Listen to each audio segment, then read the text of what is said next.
distinguished guests, and ladies and gentlemen.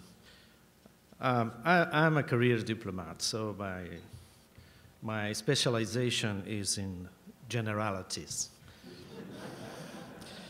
But I've been asked to speak about innovation in Brazil, so I'll do my best, and hope you bear with me. Firstly, I'd like to congratulate the government of Nova Scotia and the University of Dalhousie for organizing this important summit. For me, it's always a pleasure to come to Halifax in this beautiful province. Its geographic location and its human resources, I think, enhance Nova Scotia's vocation as a center for studies of this perennial source of goods for mankind that are the oceans. Like Canada, Brazil is endowed with a long coastline and is seeking to study the benefits it can derive from the sea, as well as its preservation for future generations. I'm also happy to be here amongst important representatives from government, academia, and private sector. I'm particularly pleased to share the podium with Dr. Martha Krager from the University of Dalhousie. I believe this summit offers a valuable opportunity to share experiences and information on policies that can provide relevant input for furthering our bilateral cooperation on such a strategic area that is science, technology, and innovation. I'd like to start talking briefly about the historic background of science and technology in Brazil. As you may be aware, only recently has my country started to adopt a deep-rooted long-term strategy approach to innovation. This is partly due to the economic growth achieved in the past decade. The dynamics of our economy has been generating a growing demand for skilled labor, new technology startups, and the search for innovation processes. Obviously, we still have many hurdles before us, but we trust that as business and development initiatives set in, they will overcome these problems. Brazil expects also to continue to carry out cooperation projects with our development partners, as is the case with Canada. Systematic funding for science and technology started in 1951 in Brazil with the creation of two key agencies. The National Research Council, today is known as CNPq, and the Brazilian Agency for Support and Evaluation of Graduate Education, known as CAPES. Later on, the Research and Projects Financing Agency, FINEP, came also on board. Before the coming into being of these agencies, Brazil has had only two important technological institutes, namely the Butantan and the Oswaldo Cruz Institutes.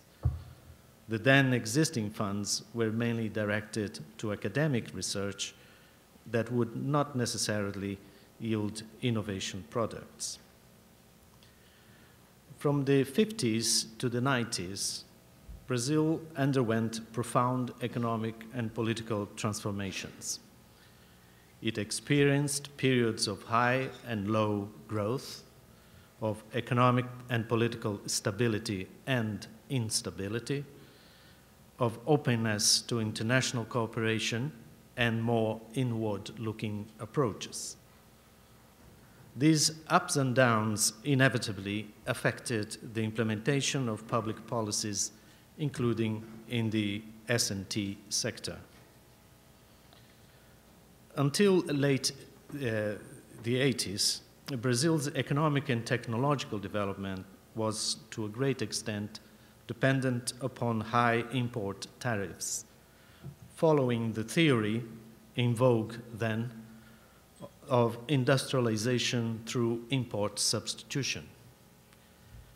As much as such policy helped the emergence of a diversified industrial base, it also created in many sectors distortions that resulted in low productivity and lack of international competitiveness. This model was also deeply affected by a longer period of high inflation and of unpredictability of governmental funding due to the fiscal insolvency that characterized the 80s in Brazil and also in Latin America.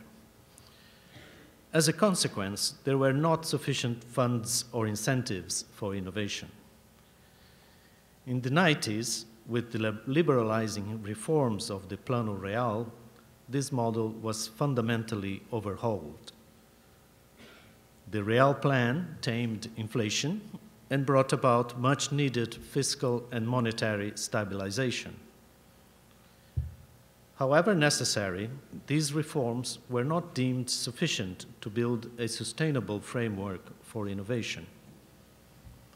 Mindful of this situation, in 1999, the government established the Science and Technology Sectorial Funds that, to this day, continue to be an important source of financing for innovation. They have provided a dynamic system of incentives directed to financing R&D initiatives by public and private agents. Also important, I should say, were the state's funds, the so-called funds to support research, among which the most important is the one of São Paulo, the FAPESP. There are currently 16 sectorial funds in place with almost $1.7 billion in grants provided. Enacted in 2004, the innovation law is another step in strengthening interactions between universities and industries. The law ensures direct funding from the federal government to promote innovation by companies. Another law, known as the Good Law of 2005, has set out a series of tax incentives for R&D, including, among others, financing companies to hire employees with graduate degrees. The Brazilian economy affords multiple opportunities for investment in innovation, from the aerospace industry to agribusiness, from biofuels to nanotechnology. The country is at the forefront in the development of such strategic areas in Latin America. Investments in R&D in relation to GDP have risen from only 0.9% in 2004 to 1.22% in 2011 and are growing.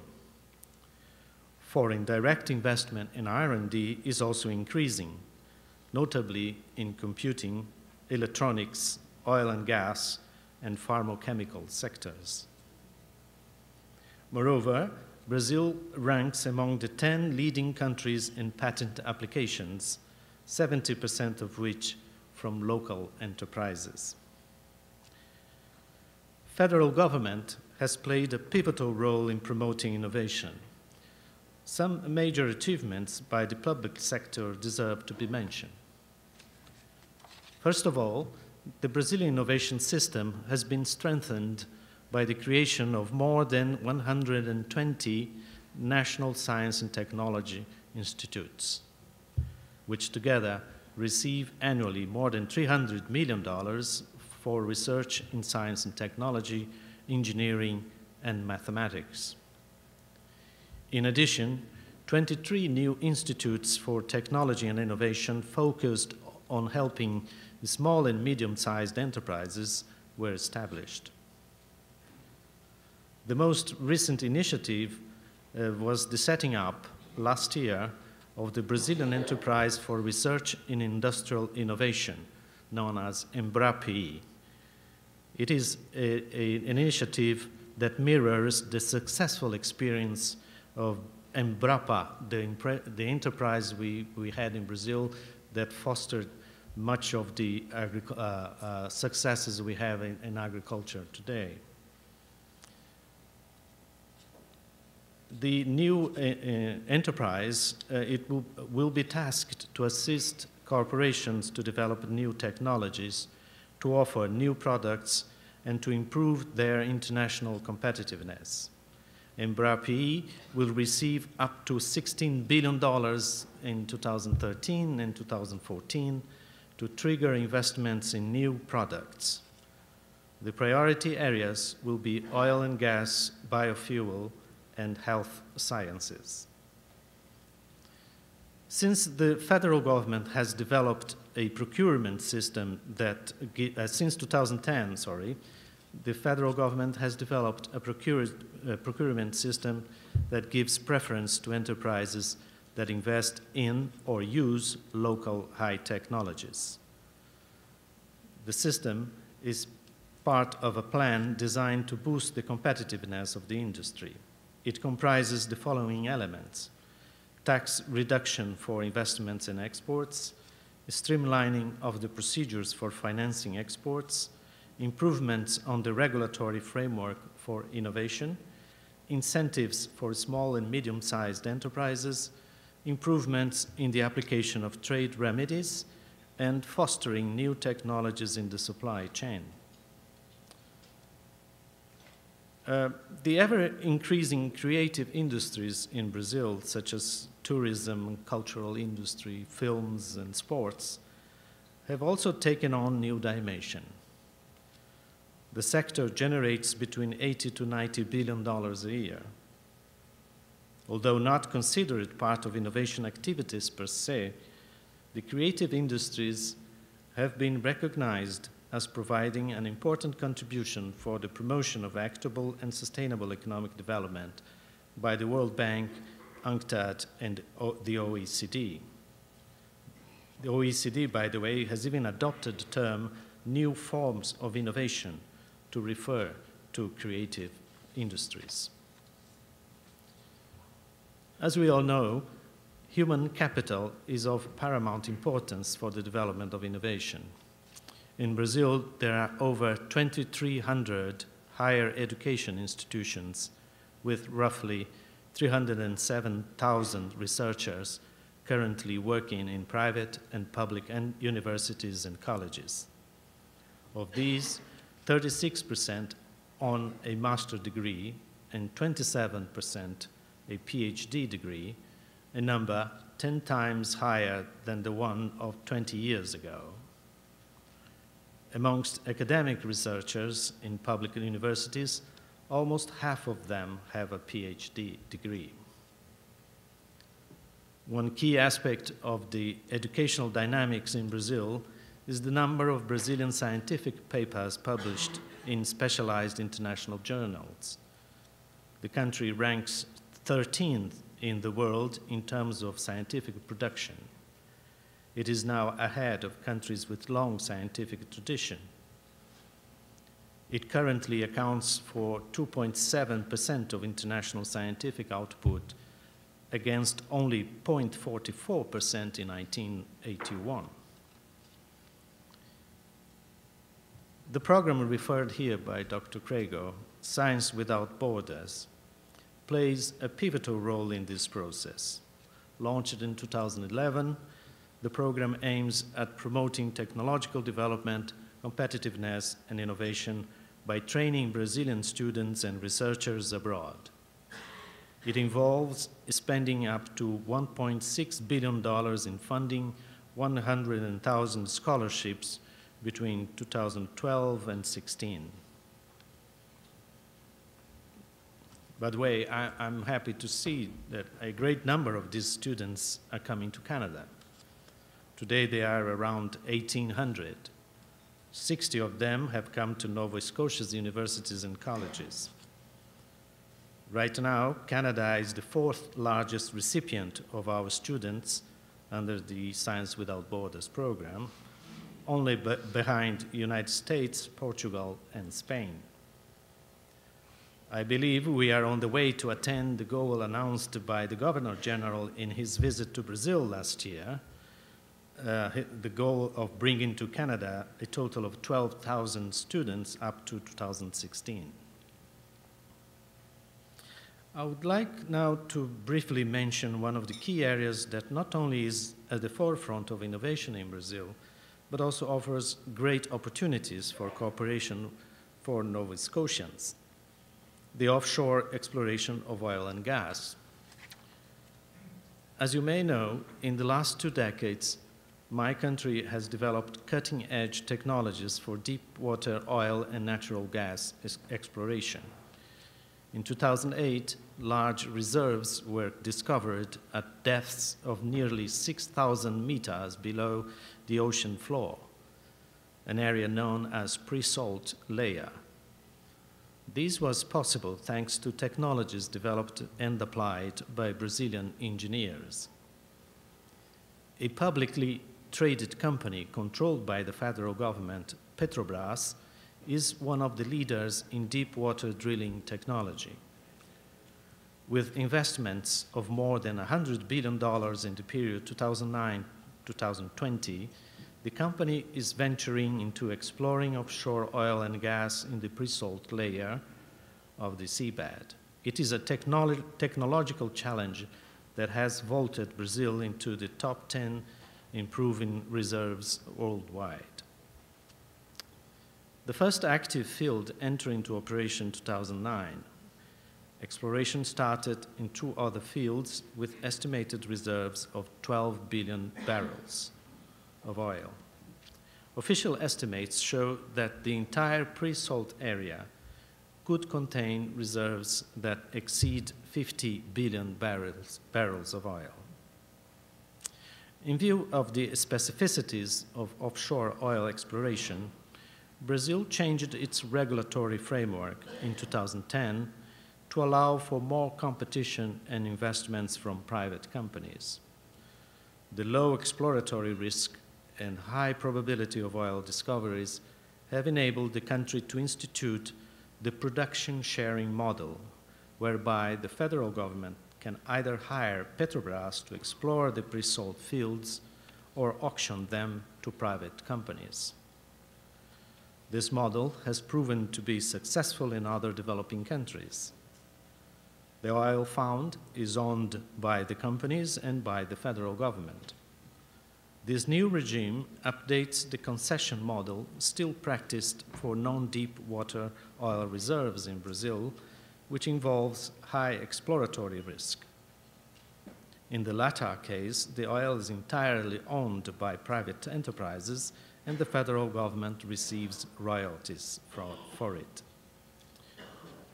Another novelty in the Brazilian model was the creation of a new public enterprise, Pre-Sal Petróleo, to oversee the sharing contracts in the pre-salt areas. Furthermore, a social fund has been created to manage the resources accrued from the pre-salt exploration. It has been used to finance social programs, 50% of which are applied to education. Likewise, Petrobras maintains a wide range of research programs and investment in innovation processes, like the Petrobras Research Center. The center employs about 2,000 people and operates 137 laboratories. Among its initiatives is the Galileo Network, a research consortium comprising 5 of the nation's leading universities, with the task to find out solutions to the challenges of oil exploration in the pre-salt layer. Total investments in that network reached $70 million in 2011. Also, the construction of the Laboceno, the world's deepest oceanic tank, represents an important input into the development of technologies for deep-sea drilling. Financed by the Petrosectoral Fund, the initiative was launched in 2003 in association with the Federal University of Rio de Janeiro. But I also like to mention that foreign companies are investing in R&D in Brazil, and one example is the British Gas, that is devoting more than $1.5 billion in the next 4 years in R&D in the deep sea pre-salt layer. This is just to illustrate some of Brazil's achievements, but it still has a long way to go in reaching the developed nations insofar as innovation is concerned. Part of the problem stems from an insufficient share of high added value products in GDP and in exports.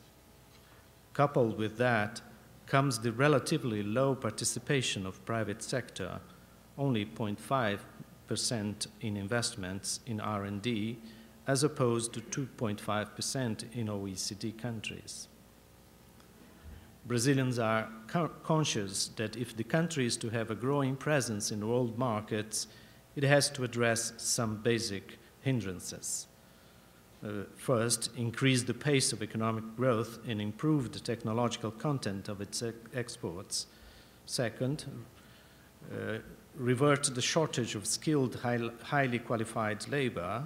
Third, deconcentrate research and innovation activities, expanding their geographical scope in the country. Most of these R&D and innovation activities are concentrated in the state of São Paulo.